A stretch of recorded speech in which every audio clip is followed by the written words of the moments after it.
Olá, boa noite a todas, a todos. Essa é a segunda sessão da nossa série de lives, Papo Preto,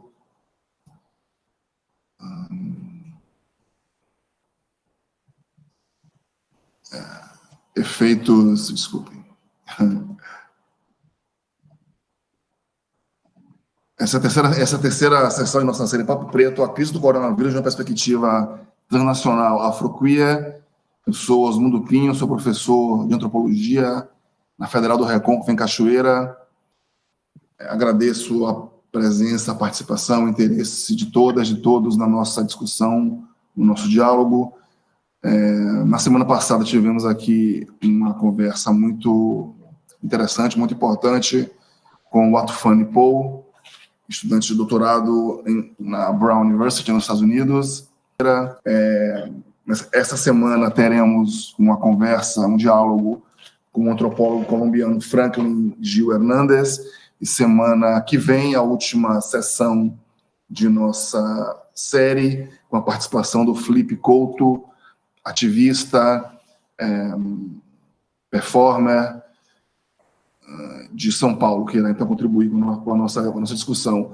Semana passada eu acho que eu não o fiz de modo adequado, mas quero fazer agora, me retificando, agradecer a colaboração do professor Tiago Soliva, coordenador do programa de pós-graduação em Ciências Sociais, professora Jerema Machado, coordenadora do bacharelado em Ciências Sociais, e ao Ivan Americano da Costa, os três meus colegas na UFRB, tanto o programa de pós-graduação quanto o bacharelado são os patrocinadores, os realizadores, melhor dizendo, dessa série, dessa sessão intitulada Papo Preto, e que procura um pouco fazer eco, ressoar as preocupações e intervenções críticas no âmbito hemisférico sobre a crise do Covid-19, que, como agora está mais claro do que nunca, apesar da sua magnitude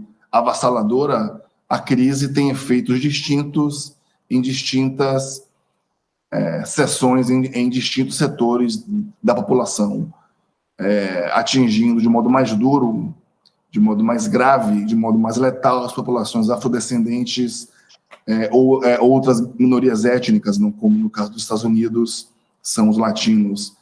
Para a população negra nas Américas, que convive já, não é de hoje, com políticas de morte, de despossessão e de violência, a crise do coronavírus somou-se a esse cenário tão difícil e tão duro.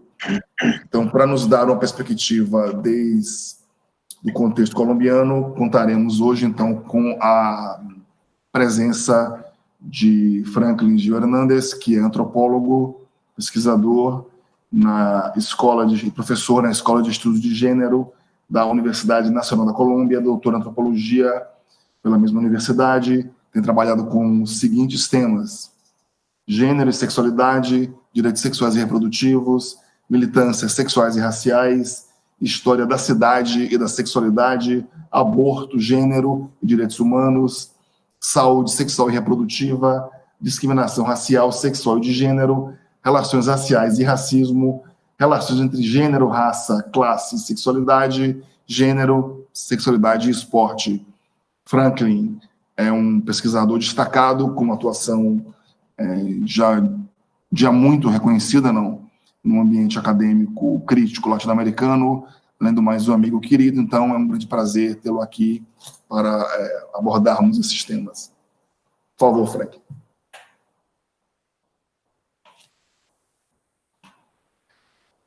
Frank, você está sem o som, eu acho. Agora sim. Muito obrigado, Osmundo, pelo convite para esta interessante discussão entre nós, para saber desde diferentes países como a situação do coronavírus, fazendo uma leitura muito particular da situação das pessoas negras e das pessoas com sexualidades e identidades de gênero não normativas. Então, muito obrigado por propiciar esse espaço. Eu não sei por onde começar. Mas eu tinha como vários pontos que queria compartilhar com vocês. Se alguma coisa não é clara, os mundos me fala, não? Porque eu faz muito tempo não falo português, então não sei como será meu português agora, mas eu vou falar às vezes também em espanhol, porque tem algumas coisas que eu não sei comunicar em português. Eu quero falar como de 3 pontos. O primeiro tem que ver com a situação do processo de paz, que é uma coisa que os mundos estava falando comigo agora, antes de começar este papo. Então, eu quero falar do processo de paz, agora vou explicar por quê, porque tem que ver também com um recrudescimento da violência em regiões do país que tem população negra e indígena, não? Então, quero falar do processo de paz, porque é uma afetação que, para mim, tem um componente que tem uma conexão importante com o racismo estrutural. Ainda no contexto colombiano, essa conexão não seja feita de forma comum, não? A segunda coisa que eu quero falar tem que ver com a situação das pessoas negras nas cidades, a partir da intervenção na emergência. Tem várias cidades que têm quarentena, que têm medidas para que a população não esteja na rua, mas essa situação, controlada pela polícia, tem afetado particularmente algumas populações, com resultados ainda embora de situações de assassinatos da polícia para jovens negros. Eu vou destacar, infelizmente, 2 casos de 2 jovens negros que foram mortos pela polícia na situação de controle da polícia da quarentena. E, finalmente, eu quero falar essa mesma situação para pessoas lesbianas, gays, lésbicas, gays, bissexuais e pessoas transgênero, que também têm sido afetadas particularmente pela pandemia, em uma situação muito particular de marginação social, desemprego ou emprego informal, que nesta situação de quarentena é muito difícil levar pelas proibições que o governo está fazendo de estar na rua, no espaço público, incluídas, infelizmente, também 2 mortes de 2 pessoas transgênero. Uma delas também negra, e as 2 pessoas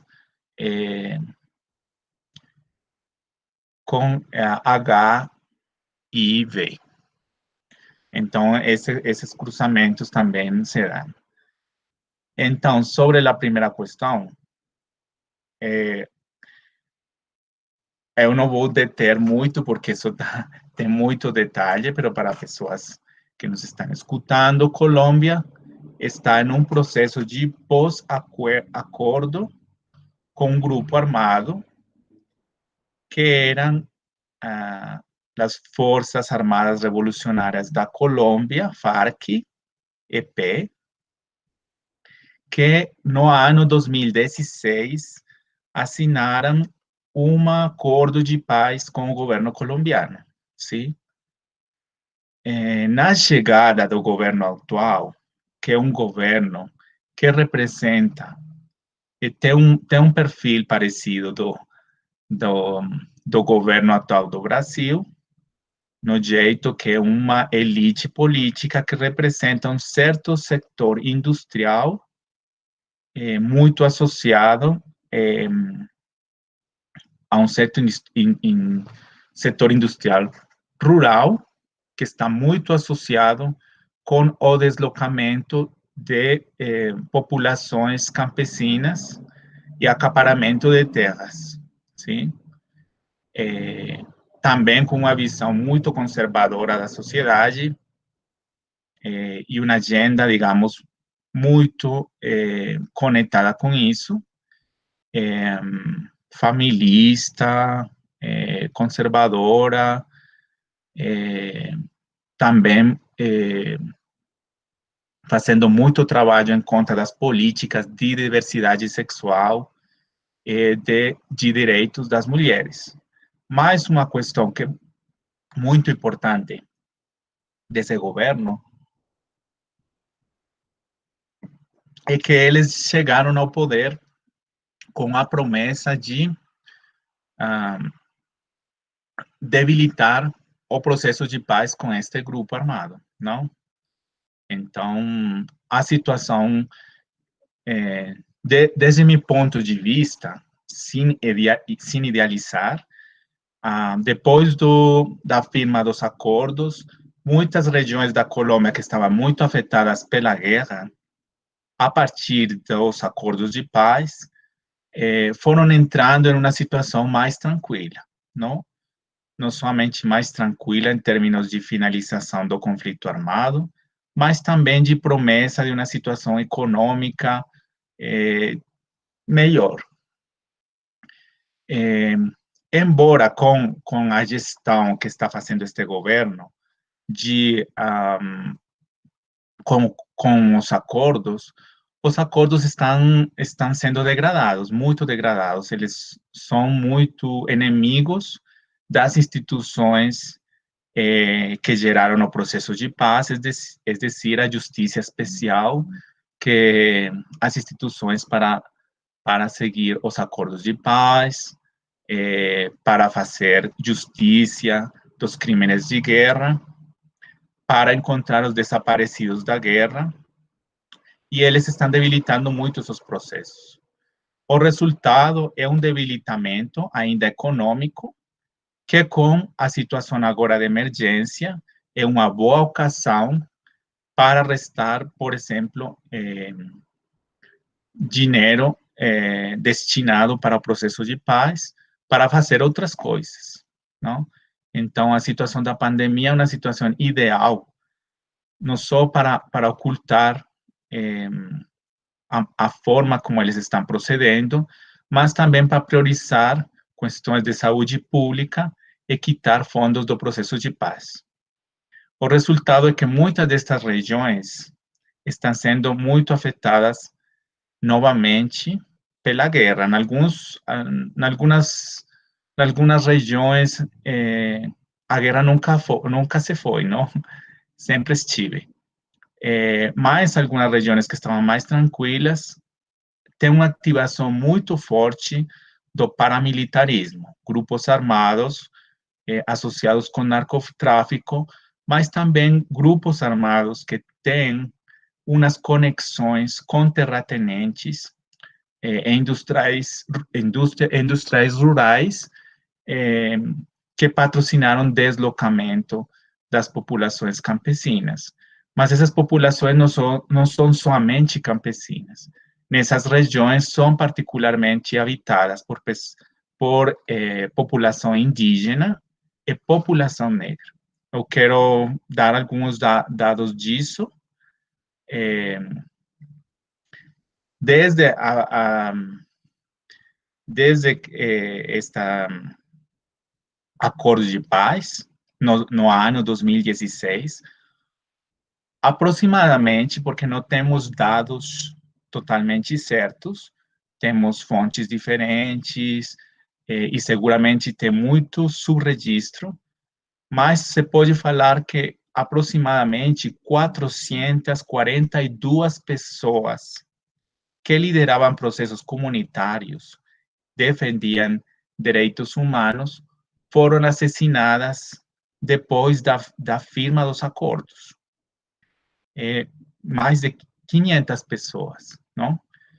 O perfil dessas pessoas são líderes comunitários, reclamantes de terras, campesinos associados ao programa de substituição de cultivos ilícitos, mas também líderes negros e negras, indígenas e pessoas vinculadas com organizações que apoiam atividades do pós-acordo de paz.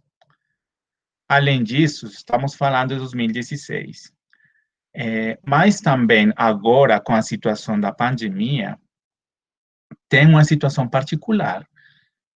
Algumas pessoas, algumas organizações que fazem seguimento a esta situação, falam que aproximadamente 35 líderes sociais também foram assassinados nesta quarentena, sim?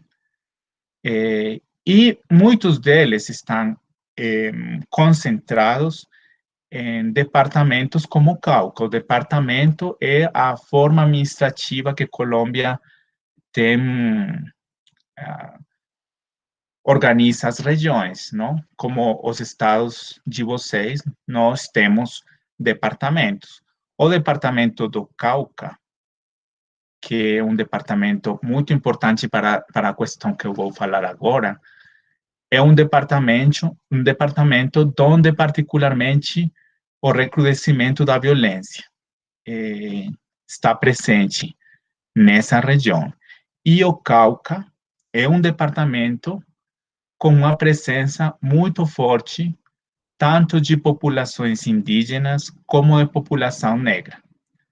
População negra tanto na área rural como em alguns municípios e cidades de la que agora vou falar.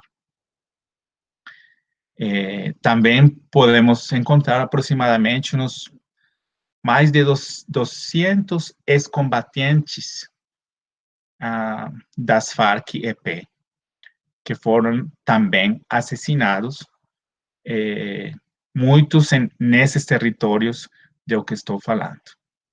Então, essa é a primeira situação que eu vou falar. A quarentena é um cenário muito ruim em dois sentidos. É como um distrator de uma questão de violência que está acontecendo muito forte em algumas regiões. E segundo, a situação de emergência tem sido também uma possibilidade para que esta elite política que não gosta dos acordos de paz faça algumas ações para debilitar aún mais as instituições que têm responsabilidade com desenvolvimento das atividades dos acordos de paz. Então, essa é a primeira situação. A segunda situação que eu queria falar tem que ver com alguns casos de violência pela polícia na quarentena. Então, eu já falei, essa situação que eu estou falando, vou repetir, afeta particularmente regiões que têm muita população indígena e negra. Falei do Cauca, mas também podemos falar do Chocó, que também tuvo, precisamente no meio da quarentena, deslocamentos a causa de grupos armados. Deslocamentos que, como falei, estavam sendo reduzidos depois dos acordos, mas agora estão novamente chegando na região. E estas duas regiões, tanto Chocó como Cauca, ou como Nariño também,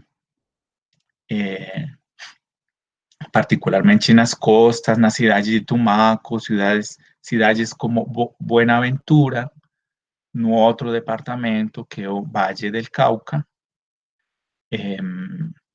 têm sido particularmente afetados, sim? A outra questão é que a pandemia revela umas desigualdades regionais que, desde meu ponto de vista, não são somente desigualdades regionais, são desigualdades que passam pela raça, porque são regiões particularmente habitadas por pessoas negras, não? É uma situação particular é de Chocó. Chocó, que é um dos departamentos da Colômbia que tem mais população negra, sim? Sua capital, que é Quibdó, tem 95% da população é negra em Quibdó, para dar mais ou menos dado que nos possa ubicar no que esta região é, enquanto raça. E é uma situação, digamos, nessa situação, aparecem algumas regiões com uma emergência particularmente difícil, com muitos casos de coronavírus, mas também com um sistema de saúde muito débil. Mas a situação desse sistema de saúde não é nova, não? É uma tristeza, por exemplo, uma notícia que falava de um dos hospitais de Quibdó, depois de 40 anos, a partir da emergência, é a primeira vez que esse hospital recebe uma dotação. Imagina, um hospital público que faz 40 anos não tem dotação nova por parte do Estado. Então, esta situação faz essa questão muito complexa nessas regiões, sim? Além disso, se mobilizam representações muito racistas em relação com a forma como funciona, como as pessoas se comportam em relação com a pandemia, sim? Aqui, por exemplo, tanto nessas regiões como nas costas do Caribe, nas cidades da costa Caribe, aparecem descrições na mídia, mas também na vida comum das pessoas, falando que os cidadãos, as cidadãs, as pessoas que moram nessas cidades são têm muito desordem, sim? Então, tem uma situação particular de corrupção, e além disso, as pessoas não ficam em casa, não fazem distanciamento social, sim? São muito indisciplinados. Eu não tenho intenção de comprovar se isso é verdade ou não é verdade, mas para mim é muito interessante de ver como essas representações, desde meu ponto de vista racistas, acontecem na descrição da pandemia, como se tiveram populações particularmente que têm eles mesmos têm a responsabilidade da situação da pandemia. Então, nessas representações de comportamento, que são facilmente desmontáveis, por exemplo, hoje, na Colômbia, tive uma medida de não ter impostos às ventas, hoje. Então, hoje as pessoas saíram nos shoppings a comprar televisores e coisas que não precisam, por causa de estes impostos que fazem que as coisas estejam aparentemente mais acessíveis. Mas essa situação, acho que vocês podem ver as imagens das pessoas na rua, comprando compulsivamente, sem guardar distanciamento social, sem tapabocas, etc. Então, são imagens de Bogotá, não são imagens dessas cidades que falam que são muito desordenadas, que não, as pessoas não fazem o que têm que fazer.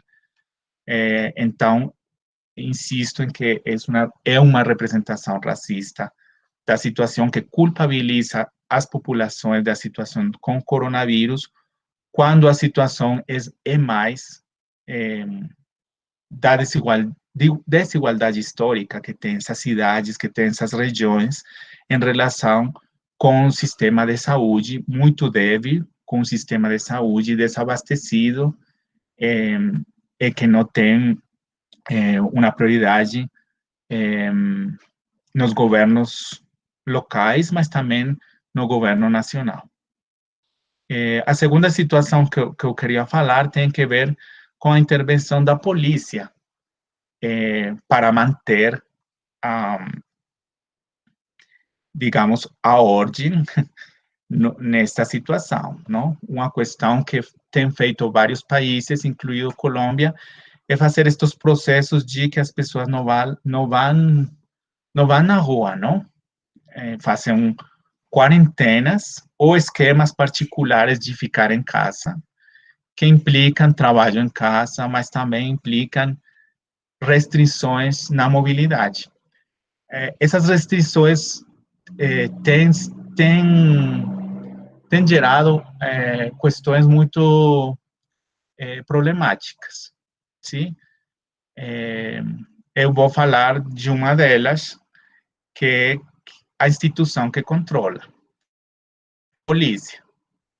É que é uma instituição particularmente que tem um perfilamento racista na maneira como administra o comportamento no espaço público.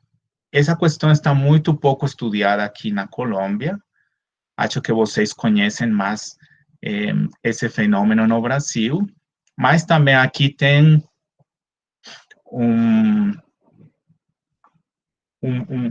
particular representação racista nos jovens negros, uma criminalização dos jovens negros, que ainda nós temos a tarefa de estudar. Não sabemos muito disso, mas eu acho que é uma coisa que acontece aqui. Sem ter os dados, a polícia tem representações muito racistas na hora de administrar justiça, na hora de deter uma pessoa, na hora de marcar quem é um suspeito, quem é uma pessoa que fez um delito, não? E muito disso, perfilamento racista, recai muito forte com os jovens negros. Aqui, infelizmente, vou compartilhar aqui para mostrar algumas imagens.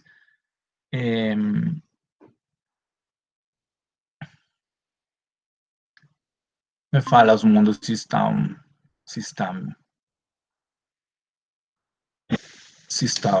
compartilhando. Está minha tela, Osmundo? Sim. Tá. Então, este é um dos casos que é Anderson Arboleda. Mas nessa cidade tem dois casos.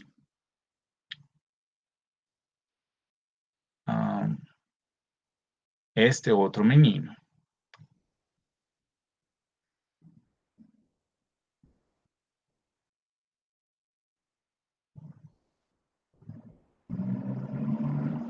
É Janer de 22 anos. É Anderson, de 19 anos. Os dois jovens negros, os dois que moravam na cidade de Puerto Tejada, que é uma cidade do Cauca. Se lembram o departamento do que eu estava falando? Puerto Tejada é uma cidade pequena, dessa região também, com uma porcentagem alta de população negra, na região do norte do Cauca, que é uma região historicamente negra. Ali aconteceu este caso de Anderson. Nessa cidade tinha toque de queda, e a polícia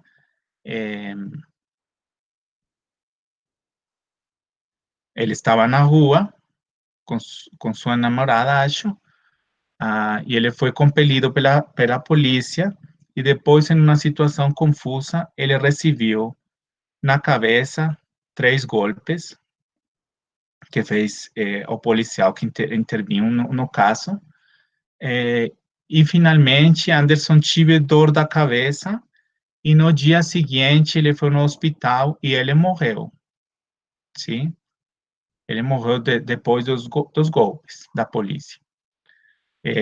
Isso gerou uma situação na mídia muito forte, fez uma mobilização também social, organizada por diferentes organizações afro daqui da Colômbia,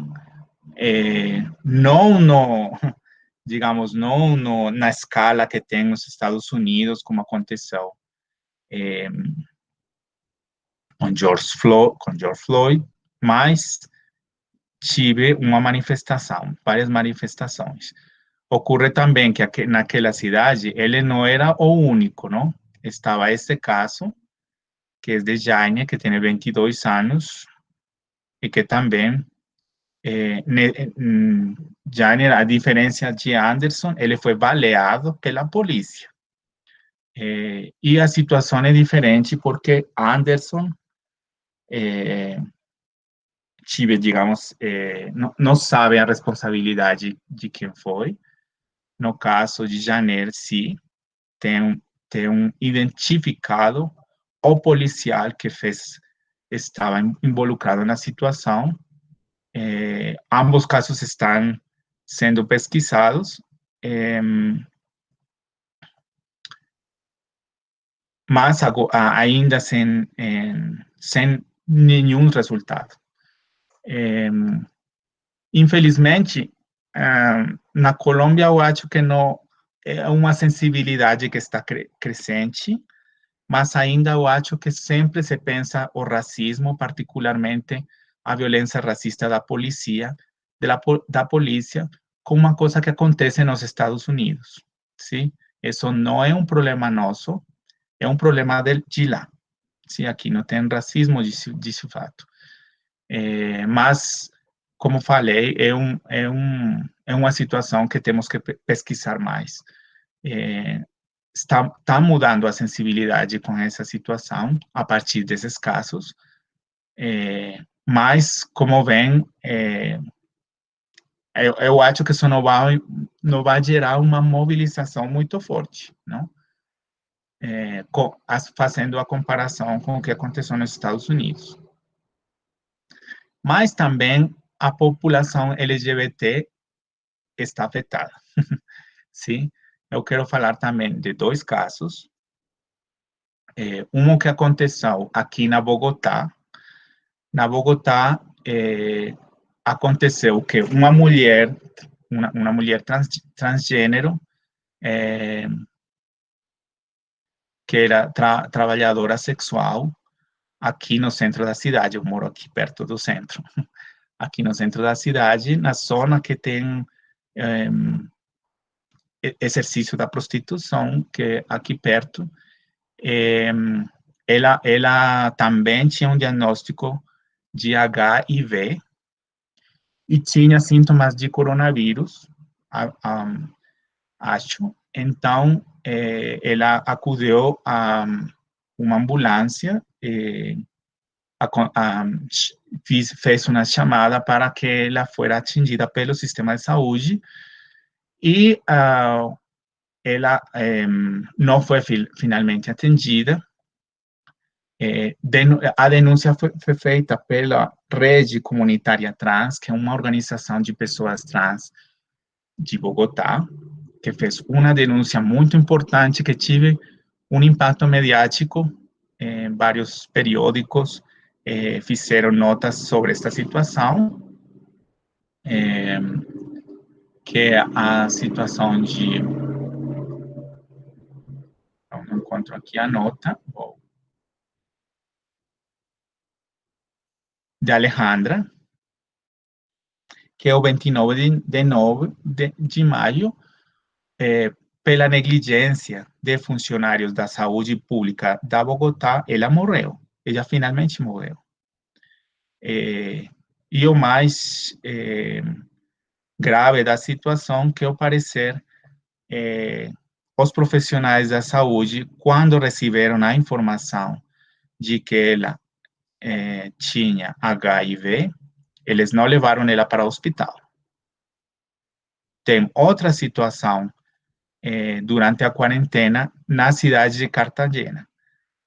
Em Cartagena é uma cidade da costa caribe da Colômbia, daqui da Colômbia, é uma cidade também muito importante, com uma importante população negra, e ali uma mulher trans também, nesse caso, uma mulher negra, estava na rua, não foi auxiliada por ninguém, ela também com o diagnóstico de HIV, e finalmente ela morreu também. Então, são duas situações muito parecidas. Tem uma negligência dos profissionais da saúde, uma falta de solidariedade, digamos, do entorno, e em ambos casos morreram, sim? Além disso, é importante mencionar em relação com a população LGBT algumas questões específicas que me parece importante mencionar e que algumas organizações estão fazendo reflexões al respeito. Uma situação tem que ver particularmente com as trabalhadoras sexuais na emergência, porque nesta situação de emergência, muitas pessoas, particularmente mulheres trans que trabalham na prostituição, elas não podem trabalhar agora nessa situação porque não podem estar na rua, não? Tem, además, muitas pessoas dos setores LGBT que trabalham na informalidade. Então, também não podem trabalhar, não? Uma situação também que algumas organizações estão falando é que muitos jovens, particularmente gays e lésbicas, que estão neste confinamento em casas da família, estão nesta situação de confinamento, que na vida cotidiana eles não estão muito em casa, sim, estão muito fora, mas esta situação tem que estar o tempo todo na casa da família que está discriminado todo o tempo, não? Então, essa situação gera uma situação maior de violência e discriminação para essas jovens, para essas crianças gays e lésbicas. Finalmente, também as políticas não estão pensando nessa particularidade da população LGBT quando o Estado pensa nas medidas que deve tomar. Aqui, particularmente, na cidade de Bogotá, tuvo lugar para controlar a mobilidade uma medida de pico e gênero. Pico e gênero, que basicamente era que você não pode ir na rua, faziam como uma possibilidade, um dia podem sair homens, outro dia podem sair mulheres, não? Essa situação foi denunciada por várias organizações transgênero, mas também por algumas universidades, a Escola de Estudos de Gênero, por exemplo, nós lideramos um direito de petição, que é um recurso legal para pedir à administração de Bogotá não fazer isso. E ali estamos pensando na situação das pessoas transgênero e de gênero fluido, de a forma como a polícia vai se comportar nesta situação. Infelizmente, aconteceu o que as organizações trans falaram, sim? Muitas pessoas foram discriminadas nos supermercados porque os trabalhadores identificavam eles como homens ou como mulheres e não na identidade de gênero elegida. Isto, apesar de que na alcaldia de Bogotá fez uma uma circular aclarando que as pessoas transgênero podiam sair quando eles quiseram, não? No gênero elegido, mas isso não, você não pode, com uma circular, fazer que as pessoas entendam que é uma pessoa trans. Ainda tive uma situação de violência de uma mulher transgênero, que ela estava na rua no dia que correspondia às mulheres, e tive uma tentativa de homicídio de um homem que hostigou ela, e finalmente fiz uma facada, uma agressão, e elas, então, não é somente uma restrição do espaço público, mas também é uma situação que expulso a perigo particular as pessoas transgênero. Então, eu acho que as políticas de emergência, às vezes, elas não pensam nem em raça, nem pensam na sexualidade, nem pensam em gênero, quando elas estão pensando o que fazer na pandemia, frente à pandemia.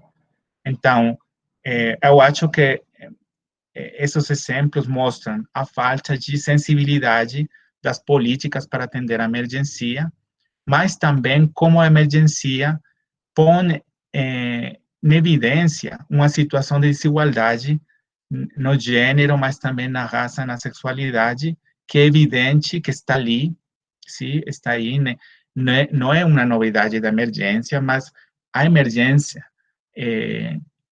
faz uma visibilidade de uma desigualdade, de uma violência que está ali, não? De pessoas, de muitas pessoas que têm empregos informais, de muitas pessoas que não têm renda básica para subsistir, de muitas pessoas que nessas situações de emergência estão particularmente expostas.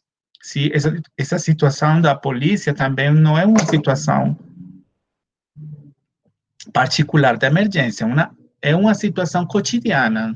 O que acontece é que a pandemia faz que isso apareça, não? Faz isso aparecer, mas isso está aí. Então, é a questão que eu queria compartilhar com vocês, a partir do convite de Osmundo, de dar a conhecer alguma parte da situação do que está acontecendo aqui na Colômbia com a pandemia, particularmente com essas populações. Osmundo, eu deixaria até ali o que eu queria compartilhar com vocês. Bom, muito obrigado, Franklin. Muito triste e, ao mesmo tempo, instrutivo, muito elucidativo perceber como o Estado nacional e como o aparato do Estado, nesse contexto racializado, colonial, nas Américas, imprime na sua ação, digamos, um vetor, quer seja explicitamente racializado, não? Quando, por exemplo, desassiste regiões de concentração negra, como também, digamos, por omissão, digamos assim, não? Por ausência do que você chamou de sensibilidade, deixa de perceber as interseções que configuram vulnerabilidades e pontos sensíveis, não pontos frágeis, não para as garantias dos direitos humanos universais de alguns setores sociais, não? Mas talvez de modo mais agudo, justamente pessoas trans, pessoas que estão ocupadas no trabalho sexual, não, pessoas que estão no trabalho informal, ou seja, de certo sentido, numa franja ou numa borda, digamos, social do capitalismo nacional, uma franja, uma borda que é negada, mas ao mesmo tempo, digamos assim, alimentada, não? Como acho que é bem evidente no caso tanto do trabalho informal quanto do trabalho sexual, não? Esse misto de tolerância e repressão que parece, digamos, configuração do Estado nesse campo. Eu queria explorar com você também, talvez, algumas questões comparativas, não? Levando em conta que, usualmente, o Brasil e a Colômbia, na América do Sul, são apontados como os países, as sociedades com a presença negra mais importante, não? Recentemente circulou a informação, estava tentando descobrir aqui qual a fonte, que apontava para uma população, para um percentual de 10% de população de origem africana na Colômbia, não? No Brasil, essa população de origem africana ou negra seria de aproximadamente 50%, não? Então, teria alguns, acho que vou também tentar ser breve, não? Teria alguns pontos aqui, você, por favor, fique à vontade para comentar como achar melhor, não? Então, um aspecto que eu queria comentar um pouco tem a ver justamente com a demografia, não? Porque no Brasil, como você sabe, não, dizemos que temos 49,1% de negros, porque somamos pretos e pardos, aqueles que se autodeclaram pretos e pardos, que em alguns contextos traduziríamos por mestiços, não? Mas isso faz sentido no Brasil porque a outra metade da população se classifica como brancos, não? E eu sei que em outros contextos latino-americanos, digamos, o sujeito nacional ideal não é exatamente o branco, como no Brasil, mas justamente o mestiço, não? Então, se você se sentir à vontade para comentar um pouco essa questão do censo, da demografia racial, que eu sei que na Colômbia também é um debate muito grande, não? Sobre como classificar, quer dizer, como produzir dados sobre raça que retratem, digamos, a realidade, mas que também sejam comparativos, não? Que permitam comparar a situação dos afro-colombianos com os afro-brasileiros, com afro-americanos, com afro-cubanos, etc. Também outra questão, na verdade, um comentário também um pouco, não? Quer dizer, no Brasil, durante muito tempo, digamos, a negritude foi associada à cultura, à música, digamos, as performances da cultura popular, não, o futebol, a alegria, a sensualidade, uma abordagem culturalista, não? Nos últimos anos, talvez na última década, a violência do Estado e, digamos, e outras formas de violência, digamos, ganharam maior destaque ou proeminência, digamos, como eixo articulador da presença da consciência negra no contexto brasileiro, não? Ou seja, ser negro no Brasil, eu diria, que cada vez mais é ter a consciência dessa vulnerabilidade à violência, não? E eu pergunto um pouco com relação à Colômbia, não? E sabemos como, digamos, o repertório de estereótipos raciais na Colômbia diverge do Brasil, mas nem tanto, não? Quer dizer, essa dimensão regionalizada da presença negra na Colômbia, no Brasil, quer dizer, difere do Brasil um pouco, não? Um pouco, mas ainda assim eu acho que há talvez alguma semelhança. Nós falávamos há pouco como daqui, do meu ponto de vista, eu tenho tido a impressão de que cresce na Colômbia digamos, a percepção dessa centralidade da violência do Estado. Eu repito, tanto como ação direta, armada, como também por omissão, não, digamos assim, por abandono, quer dizer, o abandono também como uma forma de violência, não? E uma terceira questão, outro ponto também para você comentar como achar melhor, tem a ver com essas interseções entre sexualidade e raça, não? E acho que também aí talvez haja, e você vai me corrigir, vai me dizer se eu interpreto errado, mas também aí acho que é um ponto de comunicação, não? Parece que há também na Colômbia uma super erotização da negritude, não? Uma hipersexualização do corpo negro. No meu último semestre de aulas, antes do meu afastamento, discutimos um texto de Mara Viveiros, no livro que ela lançou no Brasil. Ela discute, então, a banda Shokibdo Town, é isso? Chokip Town, sim. E um pouco a hipersexualização.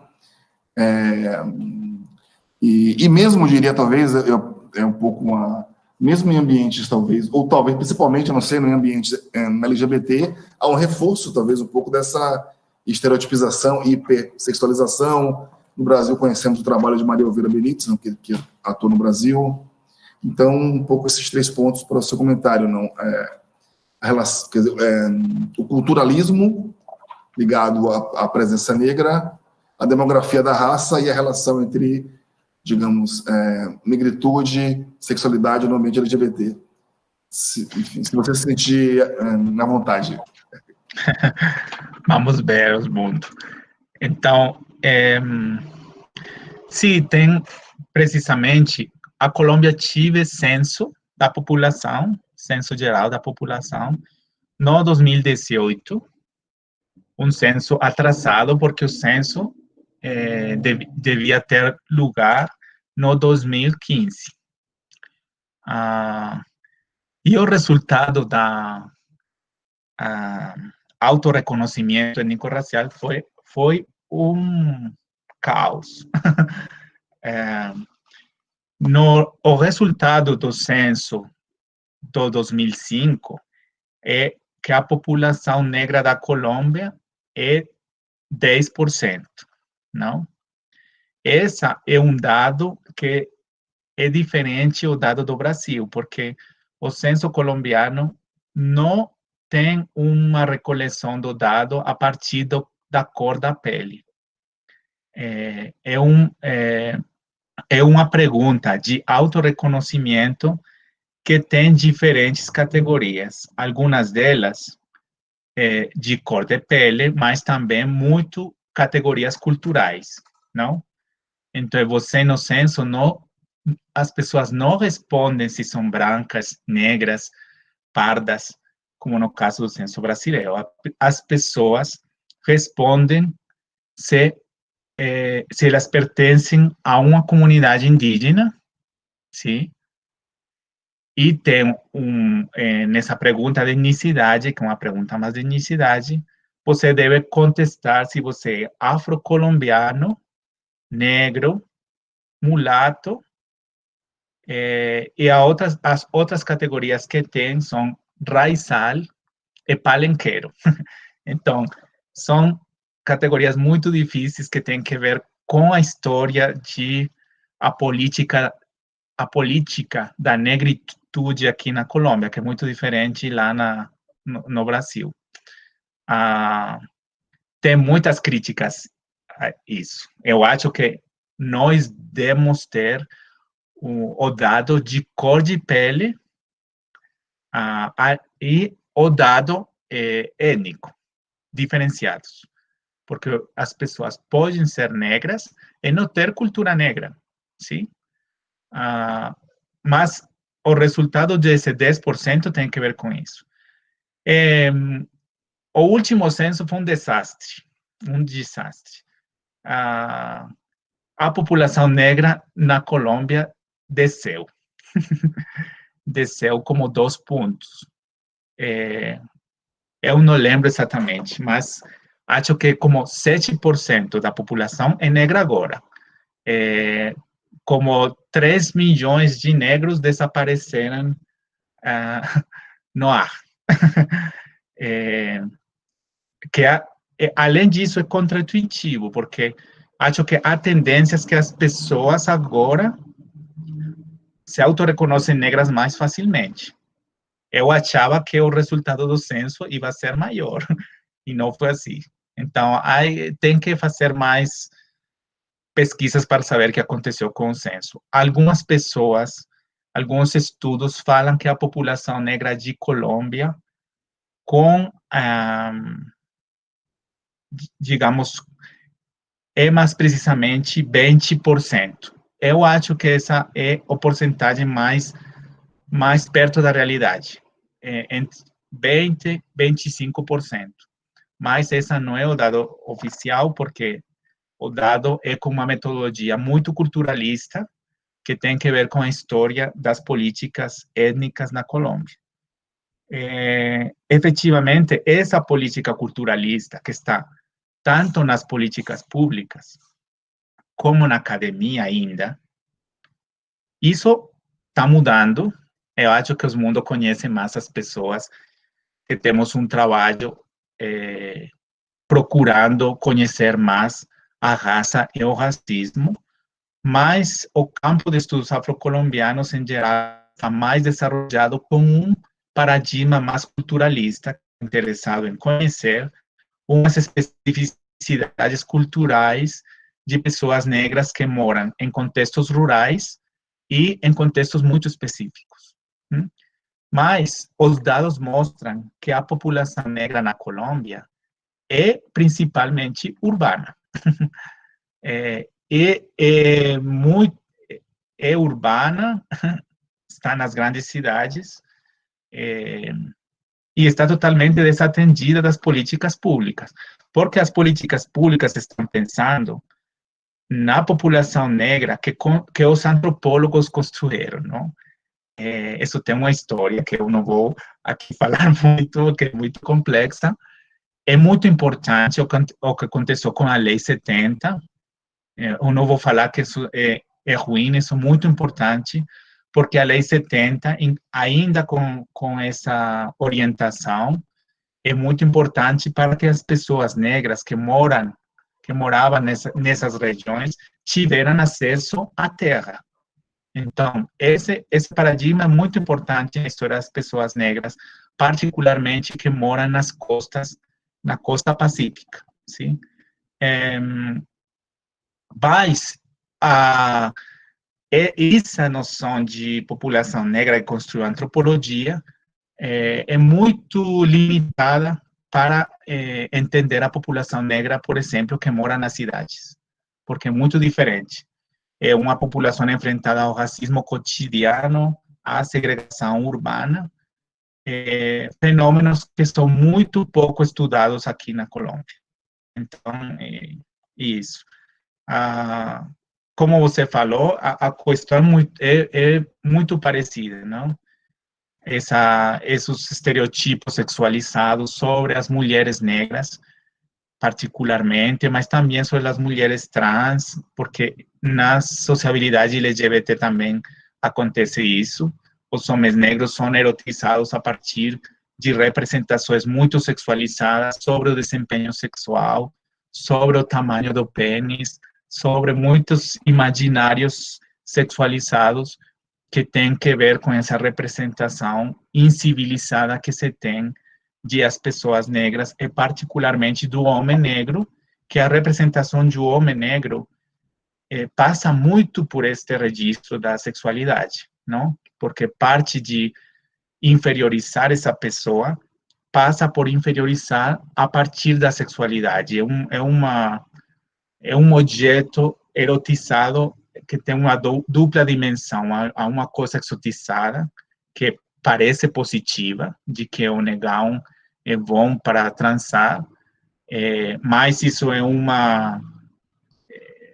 também tem outra cara, que tem que ver com desumanizar esse homem negro, não? Mas esses estereotipos também estão aqui muito fortes. As mulheres negras são particularmente acossadas no transporte público, associadas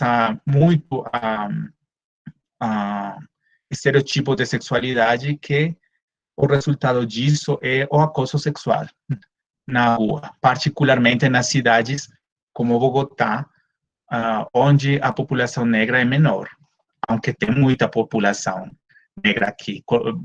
Bogotá tem muitas pessoas negras morando aqui em Bogotá, mas em porcentagem é muito menor a outras cidades. Mas como Bogotá tem muitos habitantes, o número total é muito, mas a porcentagem é muito menor, como de menos de 1%.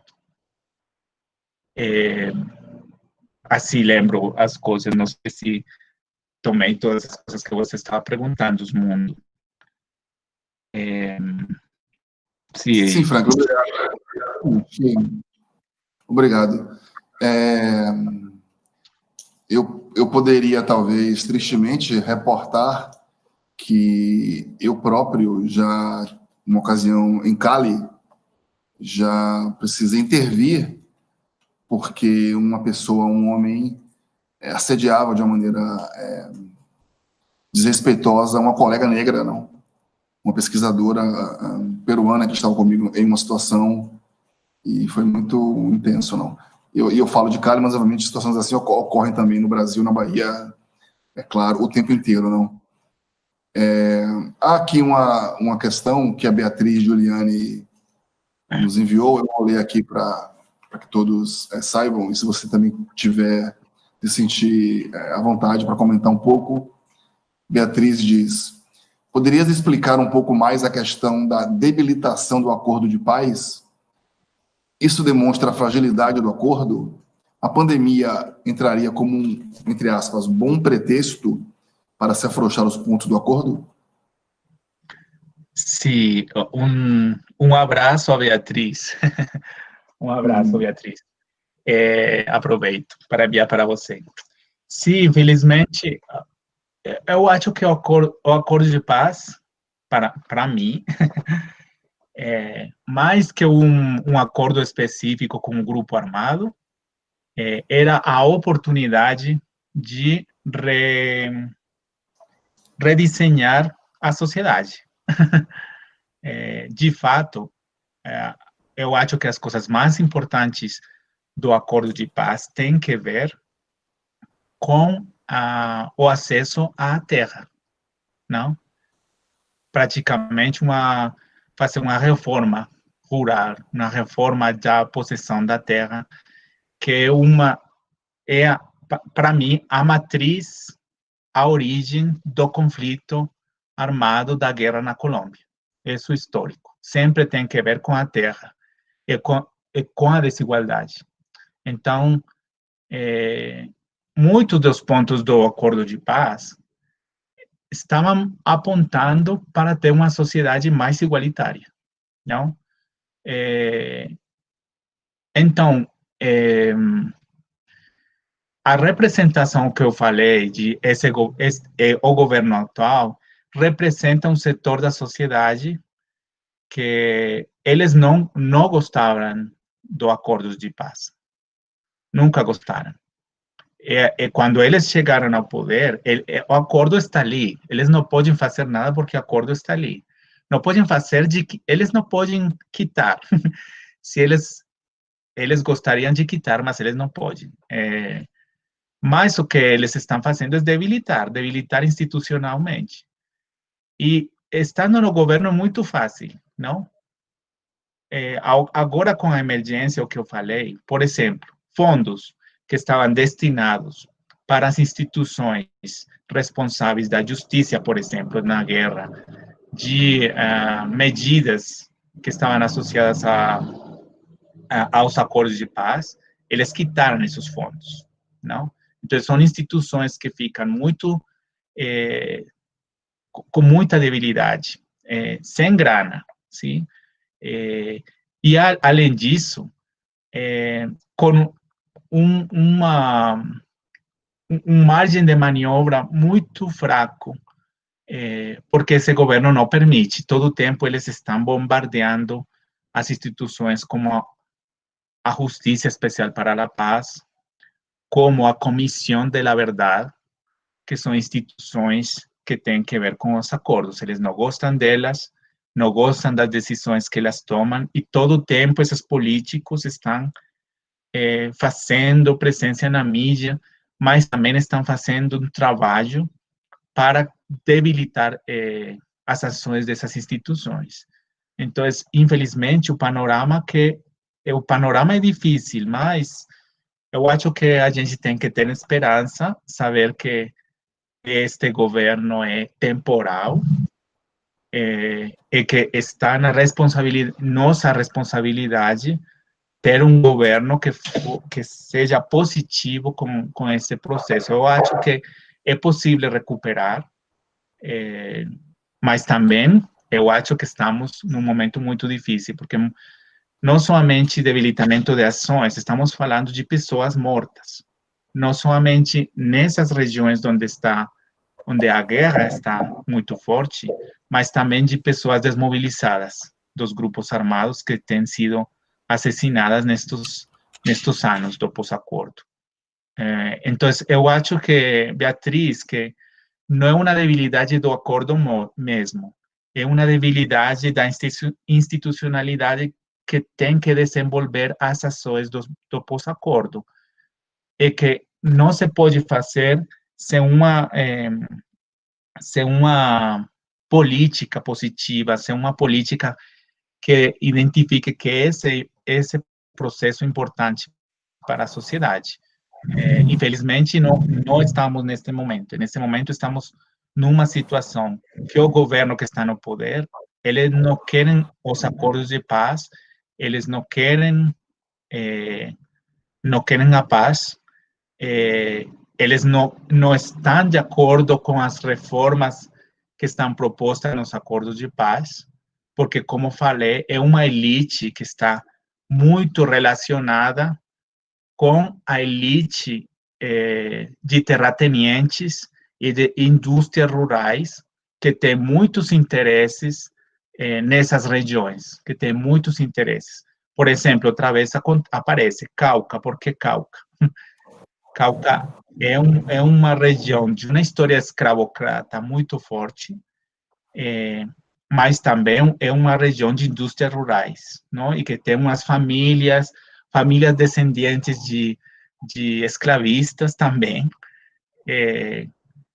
que eles não querem deixar, eles não querem que os campesinos, que os camponeses, nem negros, nem indígenas, eles tenham terra, tenham participação política nessa região. Então, os interesses que estão ali no governo estão de mão desses grupos industriais rurais e desses terratenientes. Estão muito representados ali.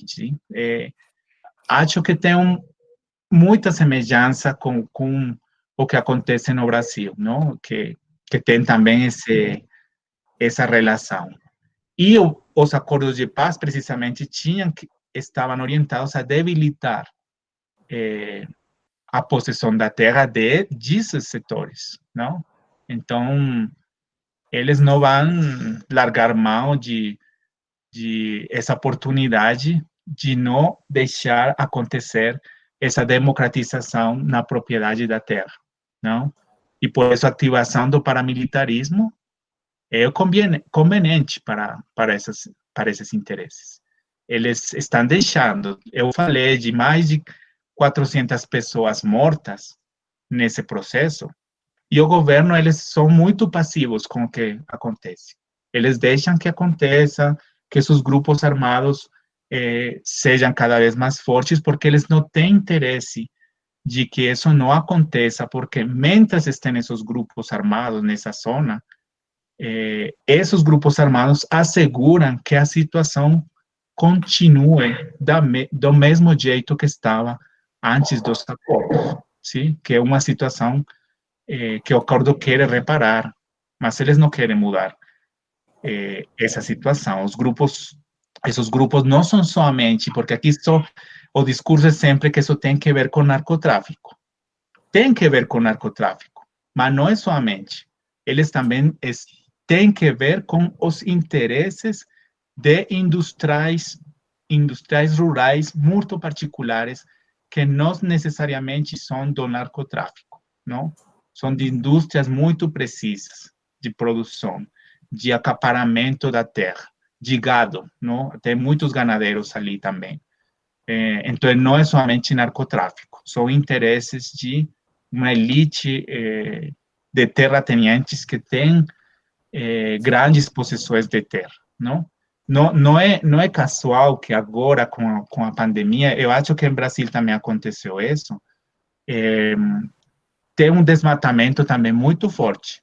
E esse desmatamento também tem relação com o narcotráfico, mas esse desmatamento tem muita relação com os grupos de ganadeiros, sim? O desmatamento se fez pelo narcotráfico, mas muito do desmatamento está associado a interesses desses grupos de ganadeiros, sim? Então, e esses grupos de ganadeiros estão diretamente representados no governo desse partido que tem esse nome de centro democrático, é que não é nenhuma das duas coisas, nem democrático, nem é de centro. Eles são um partido de direita, de extrema direita, falaria eu. Então, o panorama é triste, mas eu falado com alguns colegas, com algumas pessoas de organizações, eu acho que é importante entender que o processo de paz é um processo de larga duração e que estamos num momento muito difícil, mas eu tenho a esperança de que pode chegar um momento menos difícil de retomar o curso que estava acontecendo no processo de paz. Não sei se contesto a pergunta de Beatriz. Eu creio que sim, Franklin. Muito bem, inclusive. Muito bem, porque apesar de termos que nos defrontar com essa triste constatação de que a morte, muitas vezes, faz parte das estratégias de sustentação do Estado e de reunião desigual da sociedade, não? Que a morte tem um lugar estratégico em um projeto de sociedade para alguns setores. Apesar disso, como você aponta, há esperança, não? O Martin Luther King disse uma vez: quando a noite é mais negra, é mais escura, podemos ver as estrelas, não? Então, eventualmente, nos momentos mais difíceis como que nos encontramos agora, é possível vislumbrar, talvez, horizontes de transformação, de luta, de solidariedade. Eu agradeço a você bastante, foi uma alegria lhe ver, apesar do tema ser tão difícil, não? E vamos criar a oportunidade para lhe convidar para falar sobre o seu trabalho de doutorado, de pesquisa, não? Também muito interessante, que nos interessa aqui no Brasil, na FRB e nas nossas redes também. Sim, seria muito bom. Muito obrigado, Osmundo. Depois podemos seguir falando. Estou fazendo um trabalho com a Conferência Nacional Afrocolombiana, que é uma confederação de organizações afro. Eles estão trabalhando de uma forma muito interessante com temas de sexualidade e gênero, e querem falar mais com as organizações afro da população LGBT. Então, é uma coisa interessante que depois podemos seguir falando. Estou atualizando um trabalho que fez há muito tempo com uma colega trans negra, que fizemos um estudo sobre a situação das pessoas negras dos setores LGBT, e agora estou aproveitando essa parceria para atualizar algumas coisas, porque muitas coisas têm mudado, não? Porque a diferença do que aconteceu com o censo da população, as pessoas negras têm mais, sem idealizar, eu acho que tem muitos problemas ainda para se reconhecer como negros, mas as pessoas se reconhecem agora mais como negras. E tem umas reflexões muito interessantes de pessoas negras, lésbicas, gays, pessoas transgênero, falando de negritude nos setores LGBT. Então, quando fizemos esse trabalho anos atrás, isso não acontecia. Agora isso está, e é uma coisa que acho muito potente, muito linda. Então, gostaria de, em algum momento, ter um diálogo com vocês sobre isso. Que bom. Agora que aprendemos a usar as lives, não? Vamos estar em contato mais para frente. Bom, obrigado a todos, a todas que nos acompanharam no YouTube, no Facebook. Mais uma vez, obrigado à professora Jurema Machado, ao professor Tiago Soliva, ao Ivan Americano da Costa Neto, os colegas que nos apoiaram na realização dessa atividade. Semana que vem, lembrando então que teremos a última sessão dessa série com Felipe Couto, diretamente de São Paulo, dando uma perspectiva brasileira e também conexão com o ativismo LGBT, negro e os campos de atuação do Felipe, que são muito, muito ricos e muito importantes também. Obrigado, até a próxima sexta. Um beijo, Osmundo, muito obrigado.